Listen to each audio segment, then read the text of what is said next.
বিশ্বের পঞ্চম সর্বোচ্চ পর্বত মাউন্ট মাকালু জয় করে নতুন ইতিহাস গড়েছেন বাংলাদেশি পর্বতারোহী ডাক্তার বাবর আলী। ৮,৪৮৫ মিটার উচ্চতা গ্রেট ব্ল্যাক ওয়ান খ্যাত এই দুর্গম শৃঙ্গে গত ২ মে বাংলাদেশের পতাকা ওড়ান তিনি। দেশে ফিরে ভয়ঙ্কর সেই অভিজ্ঞতার কথা জানিয়েছেন তিনি। আর এই উপলক্ষে চট্টগ্রাম প্রেস ক্লাবে আয়োজন করা হয় expedition Makalu the fifth frontier শীর্ষক সংবাদ সম্মেলন ও জাতীয় পতাকা প্রত্যর্পণ অনুষ্ঠান। বিস্তারিত জানাচ্ছেন রাজীব বড়ুয়া। পর্বতারোহীদের মতে এখন পর্যন্ত জয় করা পর্বতগুলোর মধ্যে সবচেয়ে বেশি ঠান্ডা, তীব্র বাতাস আর দুর্গম পরিবেশের নাম মাকালু, যেখানে প্রতিটি পদক্ষেপে থাকে মৃত্যু ঝুঁকি।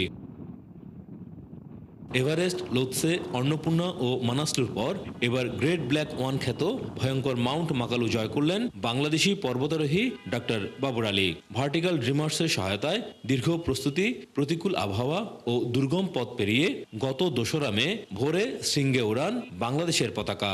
এর মধ্য দিয়ে প্রথম বাংলাদেশি হিসেবে ৫টি ৮,০০০ মিটারের পর্বত জয়ের কৃতিত্ব অর্জন করেন তিনি।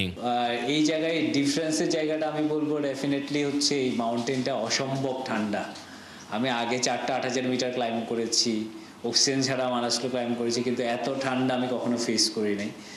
বেস ক্যাম্পে -২০-২৫ এরকম ভয়াবহ ঠান্ডা এবং অসম্ভব বাতাসের জায়গা। বিশ্বে ৮,০০০ মিটারের উপরে থাকা ১৪টি পর্বতের মধ্যে ৫টি শৃঙ্গ জয় করেছেন ডাক্তার বাবর আলী। বাকি ৯টি জয়ের প্রস্তুতিও চলছে।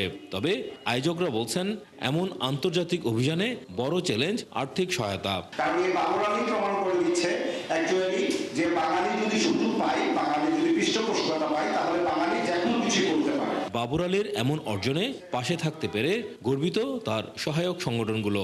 বাবর আলী ভাই তার আদার্স যে ফিউচারের যে প্ল্যানগুলো আছে সেটা খুব কুইক অ্যাচিভ করতে পারে, এবং বাবর আলী ভাই যখন এই মাকালু পর্বত আরোহণ করেছে তো পুরো বাংলাদেশ আসলে ওই পর্যায়ে চলে গেছে, পৌঁছেছে চূড়ায়।